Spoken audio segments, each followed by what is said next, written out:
ব্যস্ততা থেকে আরাম করে নানান রকম অসুখ বিসুখ রোগ শোক বিপদ আপদ বালা মুসিবত থেকে হেফাজত করে সপ্তাহের সর্বশ্রেষ্ঠ দিনে সপ্তাহের সর্বশ্রেষ্ঠ ইবাদত জুমার নামাজ আদায় করার লক্ষ্যে পৃথিবীর সবচাইতে পবিত্রতম জায়গা আল্লাহর ঘর মসজিদে আসার তৌফিক দিয়েছেন। সেই জন্য অন্তরে অন্তঃস্থল থেকে সেই রবের দরবারে তারই শেখানো বাক্যে কালিমাত শুকর আদায় করি আলহামদুলিল্লাহ।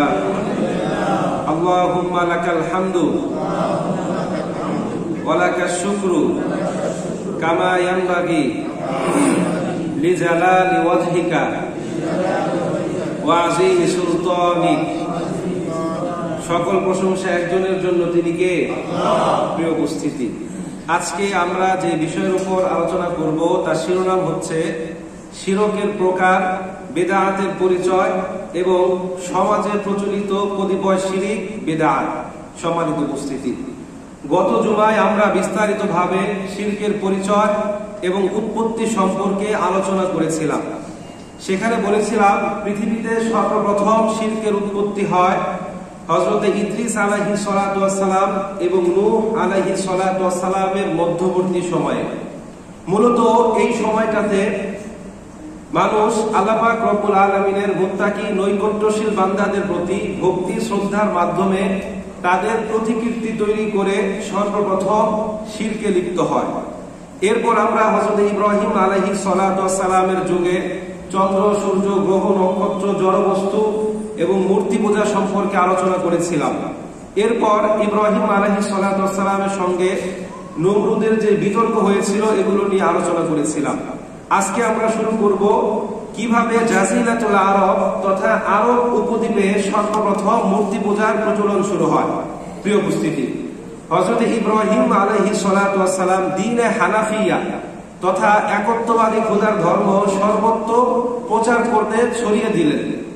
আমরা জানি তার বংশের দুইটা শাখা পৃথিবীর দুই প্রান্তে উপশাখা বিস্তার করতে লাগলেন। একটা জাজিরাতুল আরবের মক্কা নগরীকে কেন্দ্র করে, আরেকটা বাইতুল মুকাদ্দাস তথা ফিলিস্তিনকে কেন্দ্র করে। তো দীর্ঘদিন যাবৎ মক্কায় অর্থাৎ বনু ইসমাইল শাখায় কোনো নবী রাসূল না আসায় তখন পর্যন্ত মানুষ দ্বীনে হানাফিয়ার কিছু কিছু বিধানগুলো মেনে চলত, কিন্তু দীর্ঘদিন তাদের কাছে কোনো প্রকার নবী রাসূল না আসায় তারা আস্তে আস্তে আল্লাহ পাক রব্বুল আলামিনকে ভুলে যেতে থাকে। তখন পর্যন্ত তাদের মধ্যে কোনো প্রকার শিরিক বা মূর্তি পূজার প্রচলন ছিল না। তো আরবগণ সাধারণত ব্যবসা বাণিজ্য করার জন্য পৃথিবীর বিভিন্ন প্রান্তে সফর করতেন, গমন করতেন। তো তৎকালে আরবের শাসন ক্ষমতায় ছিল শক্তিশালী বনু খুজাআ সম্প্রদায়। এই সম্প্রদায়ের নেতা ছিলেন আমর বিন লুহাই। এই আমর বিন লুহাই ব্যবসার কাজে মক্কা থেকে সিরিয়া গমন করলেন। তো সিরিয়ায় যাওয়ার পর সে দেখতে পেল এই সিরিয়ার মানুষ একটা দেবতার উপাসনা করে। তো সিরিয়া ফিলিস্তিন ছিল বহু নবী রাসূলদের জন্মভূমি। তো কালক্রমে এখানকার মানুষ তাওহীদের বাণী ভুলে গিয়ে আল্লাহ পাক রব্বুল আলামিনকে ভুলে গিয়ে নবী রাসূলদের তাওহীদের দাওয়াত এবং আদর্শ ভুলে গিয়ে উল্টা নবী রাসূলদের মূর্তি তৈরি করে তাদের উপাসনা করতে থাকে। তো তৎকালে সিরিয়ার শাসন ক্ষমতায় ছিল শক্তিশালী আমালিকা সম্প্রদায়। এই আমালিকা সম্প্রদায় শিল্প সাহিত্য ব্যবসা বাণিজ্য রাজনীতি অর্থনীতিতে প্রচুর পরিমাণ অগ্রগতি সাধন করেছিল। তখন এই আমর বিন লুহাই তাদেরকে জিজ্ঞাসাবাদ করলো যে কিভাবে তোমরা রাজনীতি অর্থনীতি সমাজনীতি এতটা উন্নত সাধন করলে। তো তখন তারা বলল যে আমরা শক্তিশালী হোবল দেবতার উপাসনা করি। এই হোবল দেবতা আমাদের বিপদ আপদে সাহায্য করে, বহিঃশত্রুর আক্রমণ থেকে রক্ষা করে, আমাদের সমস্ত চাহিদাগুলোকে পূরণ করে। তখন আমর বিন লুহাই ভাবলেন যে তাহলে আমরা কেন বঞ্চিত হব, সুতরাং আমাদের মক্কাবাসীদের উচিত এই হোবল দেবতার উপাসনা করা। তো সিরিয়া থেকে সে তার মালামাল পণ্য সামগ্রী নিয়ে আসার পথে এই হোবল দেবতার অনুরূপ একটা প্রতিকৃতি তৈরি করে সে মক্কাতে নিয়ে আসলো এবং মক্কার জনগণদের এই মূর্তির অলৌকিক ক্ষমতা সম্পর্কে অবগত করলেন। তো আমর বিন লুহাই যেহেতু বনু খুজাআ গোত্রের এক শক্তিশালী নেতা ছিলেন, আর তখন পর্যন্ত বনু খুজাআ গোত্র আরবের সবচেয়ে ক্ষমতাশীল গোত্র ছিল, তো তার কথা মানতে সবাই বাধ্য। তো তখন সবাই দ্বীনে হানাফিয়া তথা একত্ববাদী খোদার ইবাদত করার পাশাপাশি এই হোবল দেবতার উপাসনা শুরু করে। তখন মক্কার বাকি গোত্রগুলো চিন্তা করলো যে বনু খুজা গোত্র যদি শিল্প সাহিত্য ব্যবসা বাণিজ্য অর্থনীতি সমাজনীতি রাজনীতিতে এতটা এগিয়ে যায় এই হুবল দেবতার উপাসনা করে, তাহলে আমরা কেন পিছিয়ে থাকবো। এরপর তারাও এই হুবল দেবতার উপাসনা শুরু করলো। এভাবে আবার শত শত বছর পর মক্কায় মূর্তি পূজার প্রচলন ঘটলো। প্রিয় উপস্থিতি, আদিকাল থেকেই কাবা ছিল আল্লাহ পাক রব্বুল আলামিনের ঘর এবং মানুষ এটাকে আল্লাহ পাক রব্বুল আলামিনের ঘর হিসেবে বিশ্বাস করতেন। এই জন্য পৃথিবীর বিভিন্ন প্রান্ত থেকে মানুষ তাদের দেবতাকে এই কাবার মধ্যে রাখার জন্য ছুটে আসতেন, এই কাবা ঘরকে তারা তওয়াফ করতেন। তো এখন আমরা যেভাবে তওয়াফ করি, আমরা তওয়াফ করার সময় একটা তালবিয়া পাঠ করি। তালবিয়া পাঠ করি না হজে যাওয়ার সময়? লাব্বাইক আল্লাহুম্মা লাব্বাইক লাব্বাইক লা শারীকা লাক লাব্বাইক ইন্নাল হামদা ওয়ান নি'মাতা লাক ওয়াল মুলক লা শারীকা লাক। তো তখন তারাও একটা তালবিয়া পাঠ করত, কিন্তু এই তালবিয়াটা আমাদের তালবিয়ার চাইতে একটু ব্যতিক্রম ছিল। কিতাবের নাম সহিহ মুসলিম, হাদিস নাম্বার 1185। এই হাদিসের মধ্যে রাসূল কারীম সাল্লাল্লাহু আলাইহি সাল্লাম বলেন, জাহিলি যুগের মানুষগণ তালবিয়া পাঠ করত এইভাবে, লাব্বাইক আল্লাহুম্মা লাব্বাইক লাব্বাইক লা শারীকা লাক লাব্বাইক ইল্লা শারীকান হুয়া লাকা তামলিকুহু ওয়া মা মালাক। এর বাংলা অর্থ হচ্ছে, আমরা যে তালবিয়া পাঠ করি এটা সম্পূর্ণ শিরিক মুক্ত, আর তারা যে তালবিয়া পাঠ করে এটা সম্পূর্ণ শিরিক যুক্ত। অর্থাৎ তাদের তালবিয়ার প্রথম অংশটা আমাদের তালবিয়ার সাথে মিলে, কিন্তু দ্বিতীয় অংশটা পুরোপুরি বিপরীত।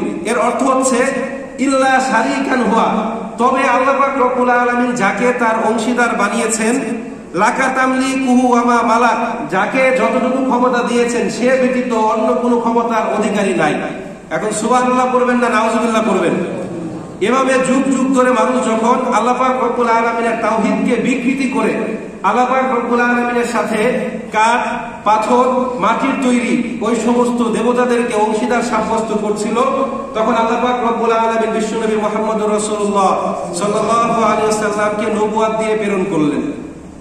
আল্লাহ পাক রব্বুল আলামিন আয়াত অবতীর্ণ করলেন, সূরাতুস সাবা 22 নম্বর আয়াত। আল্লাহ রব্বুল আলামিন বলেন, কুল ইদউল্লাযীনা যাআমতুম মিন দুনিল্লাহি লা ইয়ামলিকুনা মিসকালা যাররাতিন ফিস সামাওয়াতি ওয়ালা ফিল আরদ ওয়া মা লাহুম ফীহিমা মিন শিরকিন ওয়া মা লাহুম মিনহুম মিন যাহির। আল্লাহ রাব্বুল আলামিন বলছেন, হে আমার প্রিয় হাবিব, আপনি তাদেরকে বলে দিন, উদউল্লাযীনা যাআমতুম মিন দুনিল্লাহ, হে আরবের মুশরিক সম্প্রদায়, তোমরা যারা আল্লাহ রাব্বুল আলামিনকে বাদ দিয়ে অন্য দেব দেবতার উপাসনা করছো, তোমরা শুনে রাখো, লা ইয়ামলিকুনা মিসকালা যাররাতিন ফিস সামাওয়াতি ওয়ালা ফিল আরদ, আসমান এবং জমিনের মধ্যবর্তী যত সৃষ্টি আছে এগুলোর উপর যারা পরিমাণ ক্ষমতার মালিকও তারা নয়। ওয়া মা লাহুম ফীহিমা মিন শিরকিন, এই ক্ষমতার মধ্যে তাদের কোনো প্রকার অংশীদারিত্ব নাই। ওয়া মা লাহুম মিনহুম মিন যাহির, আর তারা কোনোভাবেই আল্লাহ পাক রব্বুল আলামিনকে সাহায্য সহযোগিতা করতে পারে না। প্রিয় উপস্থিতি, আমার কাছে মনে হয় পৃথিবীতে সবচেয়ে বড় জাহেল, সবচেয়ে বড় মূর্খ, সবচেয়ে বড় নির্বোধ হচ্ছে তারা যারা নিজেদের হাত দিয়ে কাঠ পাথর মাটি দিয়ে মূর্তি তৈরি করে এগুলোকে নিজেদের উপাস্য হিসাবে মানে, ঠিক কিনা? এখন আমরা তো এগুলো করি না, আমরা মূর্তি পূজা করি। আমরা মুসলিমরা হয়তো মূর্তি পূজা করি না, আমরা মুসলিমরা হয়তো মূর্তির সামনে খাবার দেই না, আমরা মুসলিমরা হয়তো মূর্তির সামনে মাথা নত করি না, আমরা মুসলিমরা হয়তো মন্দিরে গিয়ে মঙ্গল প্রদীপ জ্বালাই না, কিন্তু আমরা মুসলিমরা ঠিকই মাজারে গিয়ে সেজদা দেই, ঠিক কিনা? আমরা মুসলিমরা ঠিকই পীরের নামে মান্যত করি, আমরা মুসলিমরা ঠিকই পীরের পায়ে গিয়ে সেজদা দেই, ঠিক কিনা? এখন এই পীরদের ক্ষমতা আছে না নাই? আল্লাহ পাক রব্বুল আলামিন কি বলছেন? সূরাতুল ফাতির 2 নম্বর আয়াত। আল্লাহ পাক রব্বুল আলামিন বলেন, মা ইয়াফতাহিল্লাহু লিন-নাসি মির রাহমাতিন ফালা মুমসিকা লাহা ওয়া মা ইউমসিক ফালা মুরসিলা লাহু মিন বাদি ওয়া হুয়াল আজিজুল হাকীম। আল্লাহ বলছেন, আল্লাহ পাক রব্বুল আলামিন যদি কারো জন্য তার রহমতের দ্বার উন্মুক্ত করেন, দুনিয়ার কোনো মানুষের ক্ষমতা নাই ওই রহমত থেকে তাকে বঞ্চিত করা। অন্যদিকে আল্লাহ পাক রব্বুল আলামিন যদি তার রহমত থেকে কাউকে বঞ্চিত করে, দুনিয়ার কোনো মানুষের ক্ষমতা নাই তাকে ওই রহমত এনে দেওয়া, ঠিক কিনা? প্রিয় উপস্থিতি, এখন আমরা বাংলাদেশের মানুষ মনে হয় আল্লাহর ইবাদত বাদ দিয়ে অন্য কারো ইবাদত করি না, তাই তো? গ্রামের দুই বন্ধুর মধ্যে কথোপকথন হচ্ছে, এক বন্ধু শহরে থাকে, সে কিছুটা উচ্চ শিক্ষিত, আরেক বন্ধু গ্রামে থাকে, প্রাইমারি থেকে মাধ্যমিক পর্যন্ত একসাথে পড়াশোনা করেছে। অনেকদিন পর শহরের বন্ধু গ্রামে যাওয়ায় গ্রামের বন্ধু তাকে দাওয়াত দিচ্ছে, দোস্ত আগামী বৃহস্পতিবার অমুক বাবার মাজারে তোমার দাওয়াত। কেন? আর বলিস না, আমার বড় ভাই আজ 15 বছর যাবৎ বিবাহ করেছে, তার কোনো সন্তান সন্ততি হয় নাই। সুতরাং বাবা বলছে অমুক বাবার মাজারে একটা খাসি জবাই করে সিন্নি দিবে। তখন শহরের বন্ধু তাকে জিজ্ঞাসাবাদ করলো যে এই যে মাজারে যে শুয়ে আছে সে তো মৃত, তার কি সন্তান দেয়া বা সন্তান নেয়ার কোনো ক্ষমতা আছে? ওই বন্ধু বলল, আরে বেটা, তার তো কোনো ক্ষমতা নাই। সে আল্লাহ পাক রব্বুল আলামিনের অনেক বড় একজন গাউস, অনেক বড় একজন কুতুব, অনেক বড় একজন পীর। তার নামে মান্যত করলে সে খুশি হয়, সে খুশি হয়ে আল্লাহ পাক রব্বুল আলামিনের কাছে সুপারিশ করে, তখন আল্লাহ পাক রব্বুল আলামিন দিয়ে দেয়। জোরে বলেন সুবহানাল্লাহ না নাউজুবিল্লাহ। এই মাজারে মাটির নিচে যে শুয়ে আছে তার কোনো ক্ষমতা আছে? কিন্তু আমরা তো দিব্যি বিশ্বাস করি। তার কয়েকটা প্রমাণ আপনাদের সামনে আমি উপস্থিত করছি। 2023 সালে ডিসেম্বর মাসের প্রথম আলো পত্রিকার মতে পাগলার মসজিদ নামক একটা জায়গা আছে, এটাকে আবার অনেকে মাজারও বলে। এখান থেকে 20 বস্তা টাকা পাওয়া গিয়েছে। এখন এই টাকাগুলো কি হিন্দুরা দিয়েছে না মুসলিমরা দিয়েছে? এই একই মাজারে 2022 সালের 1 অক্টোবর 3,79,70,000 টাকা পাওয়া গিয়েছে। এছাড়া শাহানির মাজার, শাহপুরানের মাজার, বাইজিদ মুস্তাফির মাজার সহ আরো কত মাজার যে আমাদের দেশে আছে, প্রত্যেক দিন এইসব মাজারগুলোতে বস্তা বস্তা টাকা পাওয়া যায়, ঠিক কিনা? এর কয়েকদিন পরে দেখলাম পুকুরের মধ্যে টাকা ফেললে নাকি মানুষের মনের আশা কামনা বাসনা পূরণ হয়। এখন একদল আবার দিনের বেলায় সূর্যের আলোতে এই পুকুরের মধ্যে মনের কামনা বাসনা পূরণের জন্য নিয়ত করে টাকা ফেলছে, আরেক দল রাতের বেলায় বিড়ি খাচ্ছে আর চাঁদের আলোতে এই টাকাগুলো সংগ্রহ করে নিয়ে যাচ্ছে। এরকম আছে না নাই? এর কয়েকদিন পরে দেখলাম, পত্রিকায় বললাম যে বট গাছের মধ্যে সুতা বাঁধলে নাকি মানুষের মনের আশা পূরণ হয়। এখন মানুষ একজন আরেকজনের সাথে প্রতিযোগিতা করে এই বট গাছের মধ্যে কাইকন, লাল সুতা, নীল সুতা এগুলো বাঁধছে মনের আশা পূরণ হওয়ার জন্য। আল্লাহর কসম করে বললাম, কোন মুসলমানের সন্তান যদি বিশ্বাস করে মাজারে মাটির নিচে যেই ব্যক্তি শুয়ে আছে সে অবশ্যই ভালো মানুষ, ওই ব্যক্তির কাউকে সন্তান দেয়া, কাউকে সন্তান নেয়া, কারো উপকার করা, কারো উপকার করার কোন ক্ষমতা রাখে, ওই ব্যক্তি প্রকাশ্য কি মুশরিক। কোন মুসলমানের সন্তান যদি জেনে বুঝে এমন কাজ করে তাহলে সে স্পষ্ট আল্লাহ পাক রব্বুল আলামিনের সাথে শিরিক করলো, আর যদি না জেনে করে তাও সে শিরিক করলো। এমন অবস্থায় তাকে তওবায়ে নাসুহা করে কান্নাকাটি করে পুনরায় ঈমানকে নবায়ন করতে হবে, নয়তো ওই ব্যক্তি মুশরিক অবস্থায় মারা যাবে। জোরে বলেন নাউজুবিল্লাহ। প্রিয় উপস্থিতি, আমি বারবার একটা কথা বলছি, যেদিন থেকে শিরিক নিয়ে আলোচনা শুরু করেছি সেদিন থেকে বলছি যে বিষ জেনে খেলেও মানুষ মরবে, না জেনে খেলেও মানুষ মরবে, তাই তো? যদি সে প্রতিষেধক গ্রহণ না করে। ঠিক একইভাবে শিরিক যদি মানুষ জেনে বুঝে করে ওই ব্যক্তি জাহান্নামী, যদি না জেনে বুঝে করে তাও ওই ব্যক্তি কি জাহান্নামী।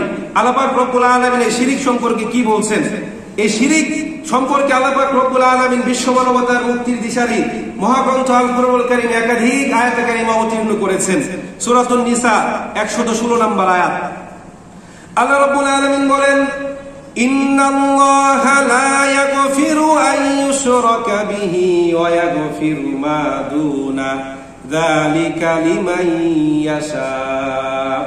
আল্লাহ বলেন, ইন্নাল্লাহা, নিশ্চয় আল্লাহ তাআলা, লা ইয়াগফিরু, কখনোই ক্ষমা করবেন না, আন ইউশরাকা বিহি, তার সাথে কাউকে অংশীদার সাব্যস্ত করাকে, ওয়া ইয়াগফিরু মা দুনা যালিকা লিমান ইয়াশা, শিরিক ব্যতীত অন্য যে কোনো অপরাধ আল্লাহ পাক রব্বুল আলামিন চাইলে ক্ষমা করে দিতে পারেন।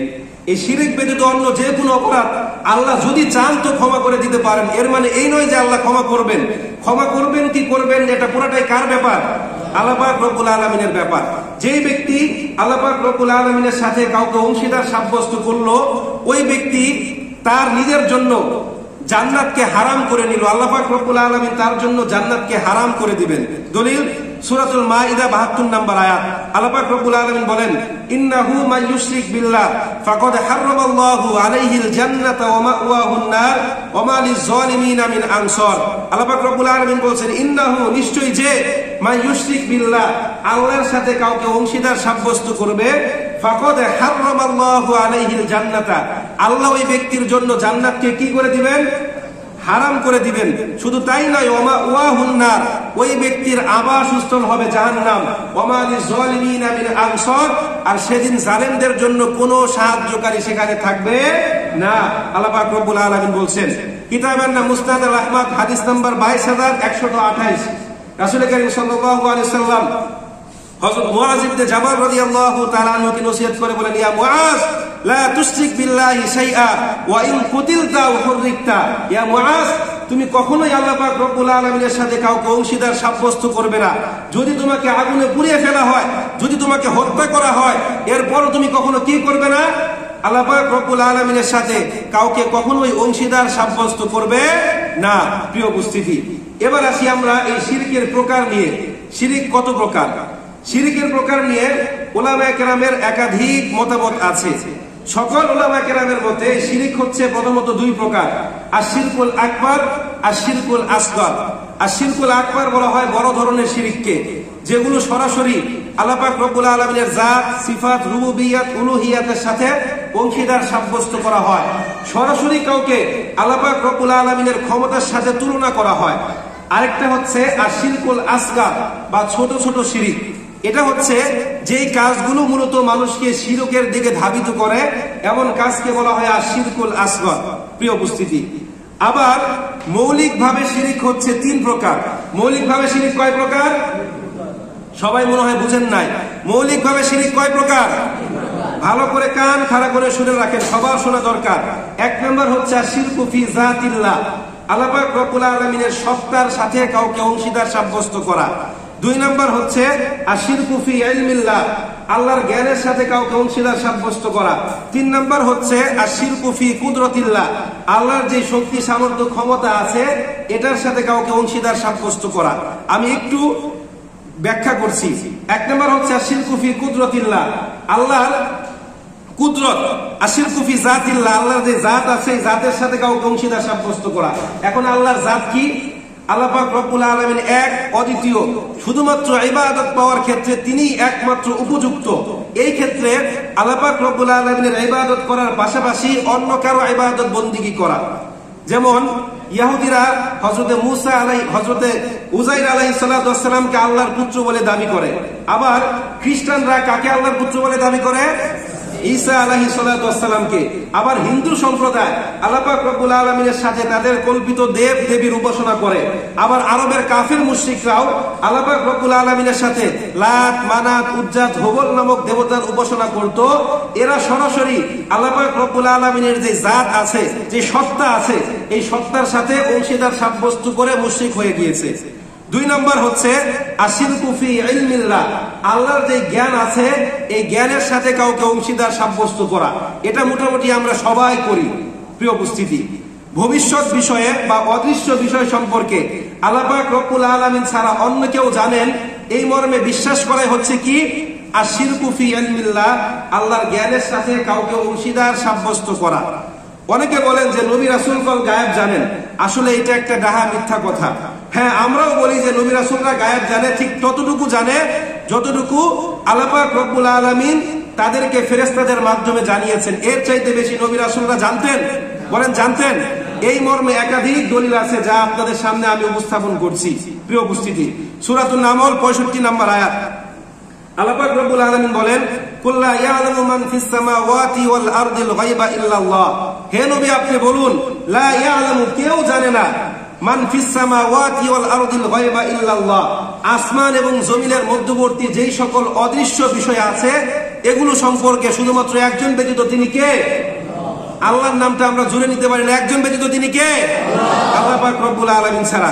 সূরাতুল আনআম 59 নম্বর আয়াত, আল্লাহ পাক রব্বুল আলামিন বলেন, ওয়া ইনদাহু মাফাতিহুল গায়বি লা ইয়ালামুহা ইল্লা হু ওয়া ইয়ালামু মা ফিল বাররি ওয়াল বাহর। আল্লাহ বলেন ওয়া ইনদাহু, আর তার নিকট রয়েছে মাফাতিহুল গায়ব, অদৃশ্য জগতের চাবিসমূহ, লা ইয়ালামুহা ইল্লা হু, যা তিনি ব্যতীত অন্য কেউ জানেন না, ওয়া ইয়ালামু মা ফিল বাররি ওয়াল বাহর, জলে স্থলে যা কিছু আছে এই সব অদৃশ্য বিষয় সম্পর্কে একজন জানেন, তিনি কে? আল্লাহ পাক রব্বুল আলামিন। কিতাবের নাম সহিহ বুখারী, হাদিস নাম্বার 7380। আম্মা জান আয়েশা রাদিয়াল্লাহু তাআলা আনহা বলেন, মান আহদাসাকা আন্নাহু ইয়ালামুল গায়ব ফাকাদ কাযাবা। রাসূল কারীম সাল্লাল্লাহু আলাইহি সাল্লাম বলেন, যেই ব্যক্তি এই কথা বলে যে রাসূল করিম সাল্লাল্লাহু আলাইহি ওয়াসাল্লাম গায়েব জানেন, ওই ব্যক্তি স্পষ্ট মিথ্যা কথা বলল, ডাহা মিথ্যা কথা বলল। এই হাদিস এবং এই আয়াত থেকে প্রমাণিত যে রাসূল করিম সাল্লাল্লাহু আলাইহি ওয়াসাল্লাম গায়েব জানতেন না, তিনি ঠিক ততটুকুই জানতেন যতটুকু আল্লাহ পাক রব্বুল আলামিন ফেরেশতা জিবরাইল আলাইহিস সালাতু ওয়াস সালামের মাধ্যমে তাকে জানিয়েছেন। এর বেশি রাসূল করিম সাল্লাল্লাহু আলাইহি ওয়াসাল্লাম কিছুই জানতেন? বলেন জানতেন? কিছুই জানতেন না। একবার সাহাবা কেরাম তাকে অদৃশ্য বিষয় সম্পর্কে জিজ্ঞাসাবাদ করলেন। রাসূল বলেন, ওয়ালা আকুলু লাকুম ইনদি খাযাইনুল্লাহ ওয়ালা আ'লামুল গায়ব ওয়ালা আকুলু লাকুম ইন্নী মালাক। হে আমার সাহাবীরা, আমি তোমাদেরকে বলি না যে আমার নিকট আল্লাহ পাক রব্বুল আলামিনের খাজানা আছে, ওয়ালা আ'লামুল গায়ব, আমি তোমাদেরকে এই কথাও বলি না যে আমি গায়েব জানি, ওয়ালা আকুলু লাকুম ইন্নী মালাক, আমি তোমাদের এই কথাও বলি না যে আমি একজন ফেরেশতা। তো আল্লাহ পাক রব্বুল আলামিনের কোরআনের আয়াত থেকে প্রমাণিত হয় যে রাসূল করিম সাল্লাল্লাহু আলাইহি সাল্লাম গায়েব জানতেন কি জানতেন না? এরকম ডজন ডজন দলিল কোরআন হাদিসের মধ্যে বিদ্যমান। সুতরাং রাসূল গায়েব জানেন এই মর্মে যারা বিশ্বাস করবে তারা স্পষ্ট আল্লাহ পাক রব্বুল আলামিনের সাথে কি করলো? রাসূলকে অংশীদার সাব্যস্ত করলো। প্রিয় উপস্থিতি, 3 নাম্বার হচ্ছে আশিরকু ফি কুদরতিল্লাহ। আল্লাহ পাক রব্বুল আলামিনের শক্তি, সামর্থ্য বা ক্ষমতার সাথে কাউকে অংশীদার সাব্যস্ত করা। যেমন কারো কাছে গিয়ে সন্তান প্রার্থনা করা, কারো কাছে গিয়ে আরোগ্য প্রার্থনা করা, কারো কাছে গিয়ে জীবন ভিক্ষা চাওয়া, এটা হচ্ছে আল্লাহ পাক রব্বুল আলামিনের ক্ষমতার সাথে সরাসরি কাউকে অংশীদার সাব্যস্ত করা হয়। প্রিয় উপস্থিতি, এই মহাবিশ্ব সৃষ্টি, এর পরিচালনা, পরিকল্পনা, আমাদের জীবন দেয়া, সন্তান নেওয়া, এই সব কিছুর ক্ষমতা কার? এখন কোন পীরের কি এই ক্ষমতা আছে? কেউ যদি বিশ্বাস করে তাহলে সে প্রকাশ্য আল্লাহ পাক রব্বুল আলামিনের সাথে ওই পীরকে অংশীদার সাব্যস্ত করলো। প্রিয় উপস্থিতি, এবার আমরা একটু বিদআত নিয়ে আলোচনা করি। বিদআত হচ্ছে একটি আরবি পারিভাষিক শব্দ, যার বাংলা আবিধানিক অর্থ হচ্ছে নতুন সৃষ্টি, অভিনব আবিষ্কার, ধর্মের ক্ষেত্রে নতুন কিছু উদ্ভাবন করা। শরীয়তের পরিভাষায় ফুকাহা কেরাম বলছেন, আল বিদআতু কুল্লি শাইইন উমিলা আলা গায়রি মিসালিন সাবাক। বিদআত বলা হয় এমন নব আবিষ্কৃত বিষয়সমূহকে যা কোনো পূর্ব নমুনা ছাড়া সৃষ্টি করা হয়। কি ছাড়া? পূর্ব নমুনা ছাড়া সৃষ্টি করা হয়। অর্থাৎ শরীয়তের ক্ষেত্রে এমন কিছু সৃষ্টি করা যা আল্লাহ পাক রব্বুল আলামিন এবং তার প্রিয় হাবিব যেগুলোর অনুমোদন দেন নাই, এবং রাসূলের যুগে যা ছিল না এমন নতুন কিছু ধর্মের ক্ষেত্রে সৃষ্টি করাই কি? বিদআত। প্রিয় উপস্থিতি, এই বিদআত হচ্ছে শিরিক এবং কুফরের চাইতে মারাত্মক। কিভাবে? শিরিক এবং কুফর সরাসরি প্রকাশ্যভাবে আমাদেরকে আক্রমণ করে, ঠিক কিনা? কোনটা শিরিক কোনটা কুফর এটা আমরা বুঝি, কিন্তু বিদআত ইসলামের নাম দিয়ে, ঈমানের নাম দিয়ে আমাদের ভিতরে ঢুকে আমাদের ভিতর থেকে আক্রমণ করে আমাদের ঈমান আমলকে ধ্বংস করে দেয়। জোরে বলেন ঠিক কিনা? এই জন্য বিদআত থেকে আমাদেরকে কি করতে হবে? দূরে থাকতে হবে। এবার বিদআত সম্পর্কে আমরা কিছু হাদিস শুনি। সহিহ বুখারী 2697 নম্বর হাদিস। হাদিসের বর্ণনাকারী আয়েশা রাদিয়াল্লাহু তাআলা আনহা, তিনি বলেন, মান আহাদাসা ফি আমরিনা মা লাইসা ফিহি ফাহুয়া রাদ্দুন।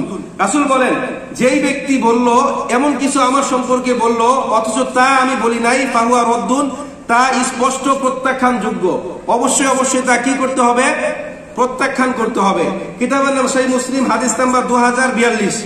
রাসূল করিম সাল্লাল্লাহু আলাইহি ওয়াসাল্লাম বলেন, ইন্না আসদাকাল হাদিস কিতাবুল্লাহ ওয়া আহসানাল হাদিয়ু মুহাম্মদ ওয়া শাররুল উমুরি মুহদাসাতুনা ওয়া কুল্লু মুহদাসাতিন বিদআহ ওয়া কুল্লু বিদআতিন দালালাহ ওয়া কুল্লু দালালাতিন ফিন্নার, আও কামা ক্বালা আলাইহিস সালাতু ওয়াস সালাম।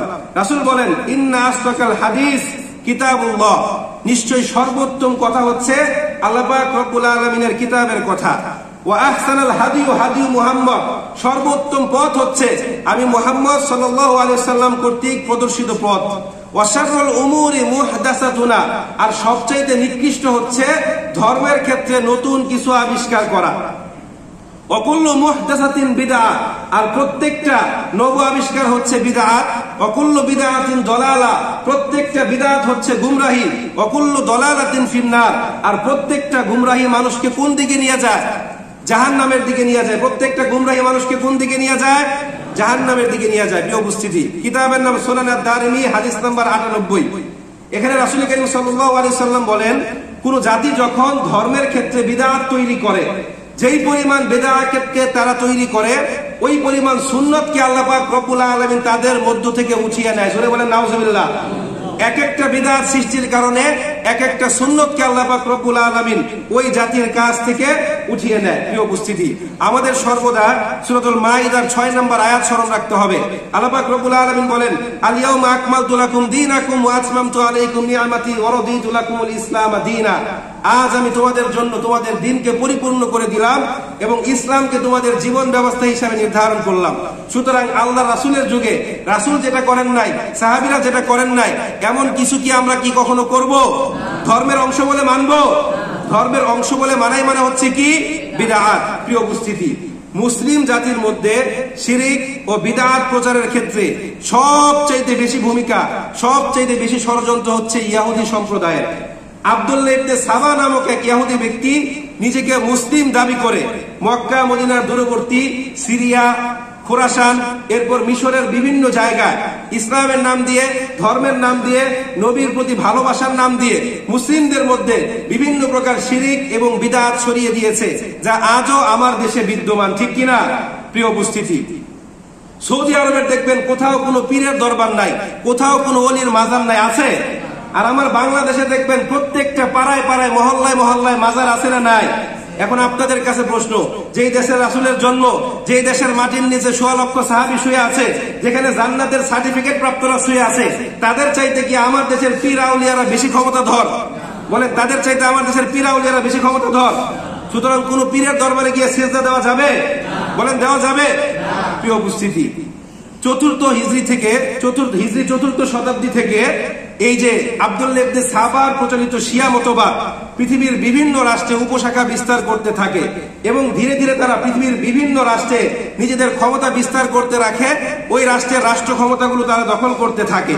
কারামতিয়া, বাতিনিয়া, হাসাসিয়া, ফাতিমিয়া সহ এই শিয়া সম্প্রদায়ের বিভিন্ন উপদল মিশর, সিরিয়া, তিউনিসিয়া, মরক্কো, সুদান, আমাদের ভারতীয় উপমহাদেশের বিভিন্ন রাষ্ট্র অর্থাৎ ভারত, পাকিস্তান, বাংলাদেশে এই দেশগুলোতে তারা এসে এই দেশগুলোর রাষ্ট্র ক্ষমতা দখল করে তারা আমাদের মধ্যে বিভিন্ন প্রকার শিরক এবং বিদআত ছড়িয়ে দেয়।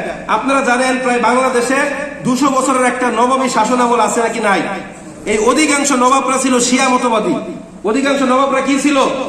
শিয়া ছিল। আমাদের বাংলাদেশে অনেক শিয়া কালচার, কৃষ্টি কালচার এখন পর্যন্ত চলমান আছে।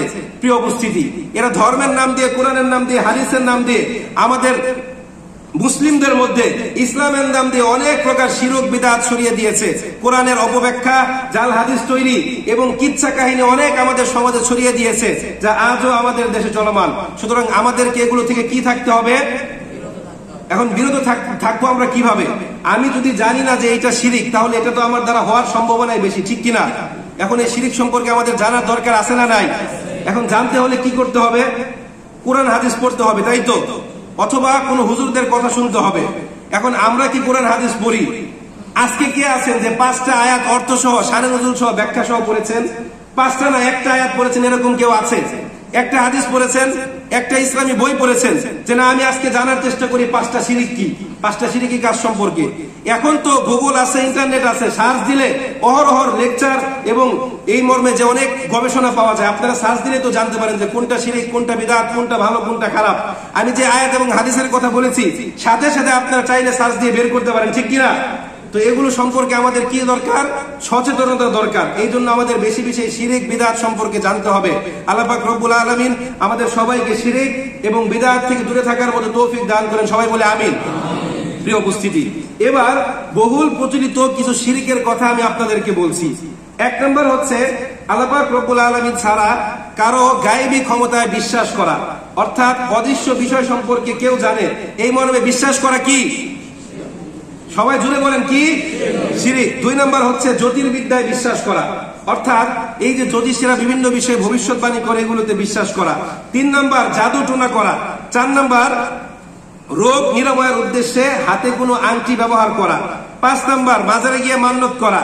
6 নম্বর মঙ্গল প্রদীপ জ্বালানো, যেটা আমাদের দেশে রাষ্ট্রীয়ভাবে, জাতীয়ভাবে প্রত্যেকবার 1লা বৈশাখে করা হয়। ঠিক কিনা? সবাই বললেন না তো ঠিক। প্রত্যেক বছর কি করা হয়? 1লা বৈশাখে রাষ্ট্রীয়ভাবে, জাতীয়ভাবে করা হয় মঙ্গল প্রদীপ জ্বালানো। এটা কি? এটা হচ্ছে প্রকাশ্য শিরক।